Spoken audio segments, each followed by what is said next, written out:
Welcome back. As we continue on for the conversations this morning, stakeholders are urging the government to highlight funding for technical and vocational education and training institutions, short for TVET, to basically attract more applicants and reduce the stigma associated with vocational training.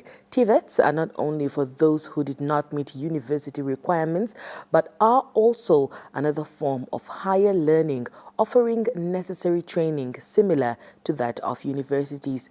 Here to set the record straight is Mr. Indongo Indongo, the Manager for Research and Planning at the Namibia Training Authority. Mr. Indongo, thank you so much for joining us. Thank you so much, and good morning to our viewers. All right, good morning. Kindly just give us a brief history of vocational training in Namibia. Thank you so much. Look, I think we all know that before independence, TVET opportunities were very, very limited in the country. And of course, those opportunities that were there came in a form of sort of EPIs. Nowadays, we're speaking about work integrated learning. But after independence, what we have seen is that we have seen more and more training institutions that are opening up. As we currently speak, we have over 120 training institutions that are registered with the NTA that are training within the TVET sectors. But that has also created a bit of challenge because immediately as we have more institutions that are opening up, the participation of the industry have reduced, and part of the initiative that the NTA is doing is really to bring back the participation of the industry within the TVET sectors, and that we have seen it through the introduction of the work integrated learning framework, where we are really looking at a kind of a dual learning system where learning happens within the training institution but also within the working environment, because we believe, and it's evident, that the best learning place that you can learn is actually at work and not necessarily at the training institution. Definitely something my mother always says, that you learn the work at work. But years back, vocational training as well as education was seen as more of a bench bagger. What do you think brought this perception about? There could be a combination of number of factors, and of course one of them being that historically where we're coming from, there hasn't been really much in terms of opportunity for TVET. And if you haven't seen anybody in your community who have studied TVET who is successful, then you are likely not to go for TVET. But that is changing. If you recall very well, the NTA together with NBC, we have done what we call Live Your Passion, the series, and it has changed quite a lot of young people perception, and we are seeing that with the number of applications that we are receiving at different institutions. But it's not just that. Even the World Skills itself, it's there to actually promote TVET. But I think all the stakeholders, they are doing their best in terms of career guidance at the schools, and it's really changing because if evidence is showing that in terms of our graduate surveys, TVET graduates have better chance of either finding an employment or starting their own business as compared to those that have gone to academics. And I think one really have to give it to NBC. You have done quite a lot in terms of really changing these perceptions. But it's really from, if I haven't seen anybody successful within TVET, why should I go for TVET? And I think that is changing in terms of where we stand right now. Most definitely. Now, we do understand that the NTA is entrusted, with effective regulation and funding for the provision of vocational education and training in our country. Can you just talk to us about that? Thank you. And you are right. NTA core mandate centers around two functions. One is to regulate, and the other one is for funding. From the regulation side of things, the Act is very clear to say it. If you are operating within the TVET space in Namibia, it's by law you are required to be registered by the NTA. And the registration process comes with a quality assurance in terms of making sure that the programs that you are offering are relevant to the labor market. You are also not a fly-by-night training institutions. And of course, you are not just out there scamming young people, but also that regulations and the registration process then allow you also to train in what we call the national qualifications that are registered by the NTA, that are developed by the NTA through industry and registered on the framework of NQA by the NTA. And when it comes to assessment and certification, it is the NTA that will come to your institutions and do the assessment and the certification, of course, using the industry. While on the other side of the coin, funding really falls within our mandate. And the way we fund, it's a little bit different, and I think a lot of people don't really understand. You know that we're collecting what we call the training levy from the industry, where all the employers that are operating within the borders of Namibia, if you have a payroll that is within $1 million, you are required to pay 1% to the NTA. And of course, it is that pool that form what we call the National Training Fund. And of course, government also then contribute toward that. In terms of our budgetary provisions that we receive through the ministry. And how we fund the TVET system, we fund directly to institutions. And we fund what we call key priority trainings. So these key priority trainings are identified by the industries through the Industry Skills Committee. These are representatives of the industry that sits with NTA, and they said, for my maritime sector, this is the priority that we need skills in the next 5 years. Hence, therefore, use the resources that you are collecting from my members or my people from my section to actually fund any training institutions that is going to meet our demands. And that is how we actually fund. Now and then, you get a student calling NTA, can you fund me?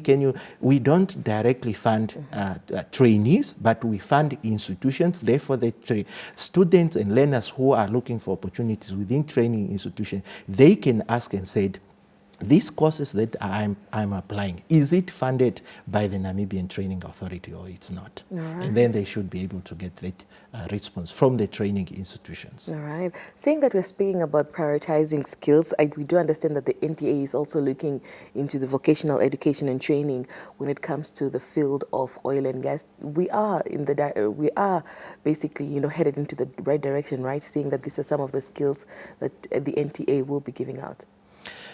I think for us, these conversations of new sectors that are emerging are a priority for us, and we are engaging different partners in terms of either oil and gas, green hydrogen.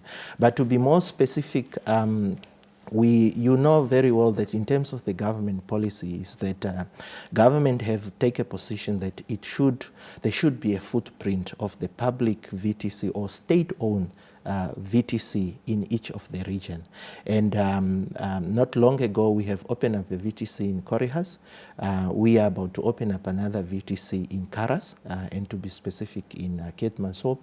And of course, part of the courses that are expected to be offered within that particular centers in Keetmanshoop have to respond to the regional needs and the regional economic activities that are happening within that region. Of course, oil and gas is one of the activities within the Karas region that is expected and going to be a game changer for us in terms of our economic development. And for us to make sure that Namibians are not left out, skills development should come first, because you don't want today commercial viable production of oil is ongoing and you don't have Namibians in the field that are trained within the field of oil and gas. So there is quite a lot that is happening.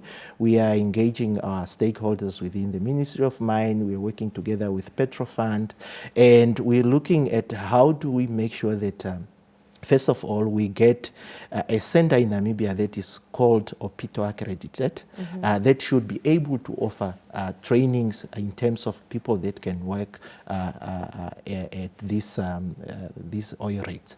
And I think we have made quite good progress on that. And of course, we are kind of earmarking part of that centers in Keetmanshoop to be a center that can train within oil and gas. All right. Do you think there are perhaps any specific sectors where skilled TVET graduates are needed most in Namibia? Yes. I think one thing that in the conversations that we are having is that you all understand that we have quite a high number of unemployment among the graduates. And the conversations that we are having is that can't we use skills development as a way of opening up new opportunities? And what you have seen, for instance, within the green hydrogen or the renewable energy is that almost in Namibia, everybody's connected on the grid. And we don't utilize the much opportunities which are there in terms of the solar.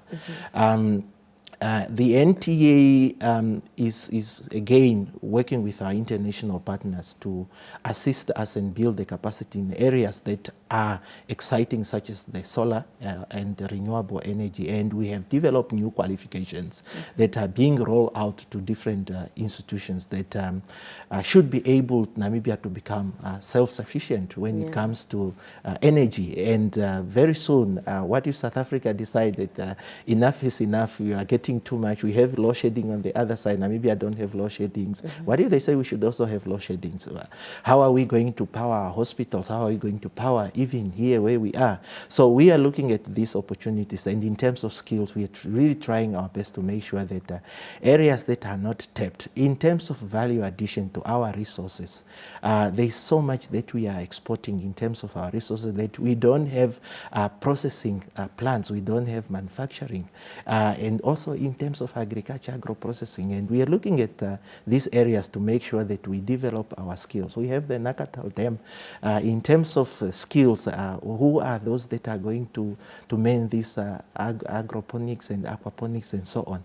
So this, what we try to do at NTA is to follow in terms of the government priorities and said, government is focusing on this major project. In terms of skills development, do we have skills for Namibian to be at this major project, such as the expansion of our port, for instance. If that port is operating 24/7, do we have enough manpower to be able to handle cargoes, for instance, in and out of the port? And it is that the NTA have developed what we call the skills development plan, which are born from the sector skills plan, that each of the sectors, they then said what is their priorities and what are the major game changers within their sectors, and how do we plan skills development based on that. And then we also then channel funding to follow those initiatives in terms of priorities. Mr. Indongo, from all we just said, or from all you just said, how critical is vocational education and training to Namibia's future competitiveness when we look at the global economy?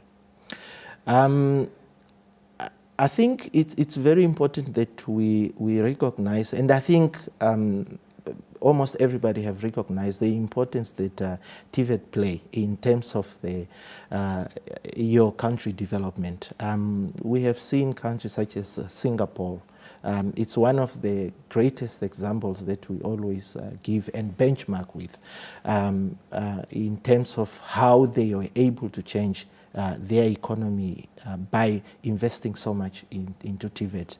And that is the case in Namibia. You have seen that if you go to Harambee Prosperity Plan, if you go to NDP 5, and now the NDP 6 that we are busy with, TVET, there is dedicated sections that speaks to TVET and really prioritize TVET, that if Namibia one day have to be a developed country, we can only achieve that if we really prioritize TVET. And that is one of the reasons why NTA is such a very critical stakeholder, that almost everywhere where you go and talks about development, NTA would be there, because it is expected that skills development within the vocational training and education is prioritized. And of course, we are sort of enjoying that favor, and of course we have seen that from the leadership in terms of our ministry, the board,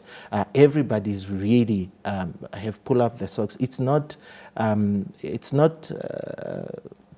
it's not the usual things that we do. That's why you see Namibia being on the different international platforms in terms of the world skills.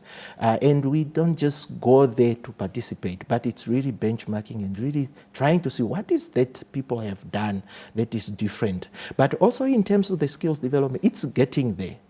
If you now go around the world, and if you look at our statistics, Namibians are all over. It's not like the past 10 years where you go to Dubai, you won't find a Namibian. Namibians are there, skills are there. And you have seen Europe has a very shortage of skills. And you have seen in newspapers, different agencies looking for Namibians to go and to work, even in Europe. And it is good for us, because eventually these young people, when they are working there, they would be able to bring something back home, and that is good for our economy, instead of us sitting here and of course look for employment. But I think the most critical thing that I think we need to do more in terms of TVET is toward entrepreneurship, coaching and mentorship. It's okay to find an employment if you are from the TVET sector, but really these young people are trained to be the major drivers of our economy. They are trained to start up their businesses. But of course, there are other issues that are preventing them. They have the skills, but is the environment favorable enough for them to start a real meaningful business that would be able to survive the hardship of the street? And that's why if you are from the TVET sectors, entrepreneurship, it's a mandatory course that you have to take.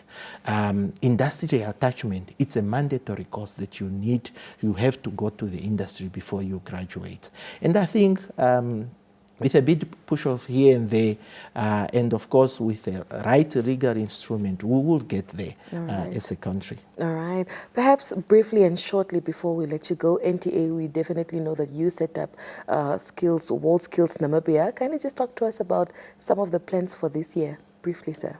Thank you. Within the World Skills Namibia calendar, this year there are two major events that we are looking at. But it's very important to note that World Skills, it's just not about event, because this is a platform where us as Namibians are enjoying the benefits of having access to over 100 other countries' TVET systems. So whenever we are doing our qualification development, we have an opportunity to benchmark. We also have access to the World Skills International faculty of experts.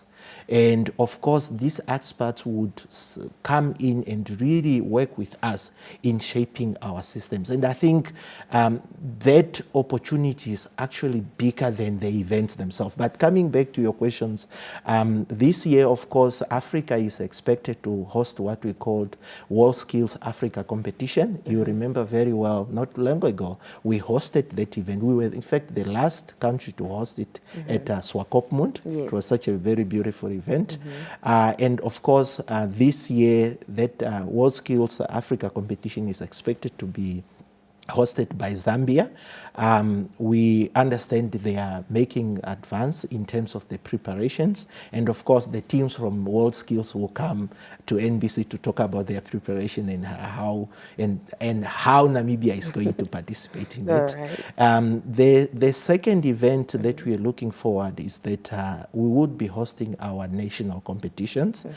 You all understand that the national competition starts with the regional competitions. Then whoever then seen as the best at the regional competition within different trades, of course, then would be elevated to come and compete at the national skills competitions. Again, the World Skills teams will come to the studio and, of course, share more lights on those two events. But the most important things with our affiliation to the World Skills International is that it gives us a platform to actually benchmark what we are doing here with the rest of the countries, and we are very much appreciative of that. All right. Mr. Indongo, we appreciate you talking to us this morning. Thank you so much for joining us, and wish you all the best with your future endeavors. Thank you for having me, and have a lovely weekend. All right. That was Indongo Indongo, who is the Manager for Research and Planning at the Namibia Training Authority, joining us this morning and talking to us there. Denver is on standby with the 7 o'clock news. Don't go anywhere.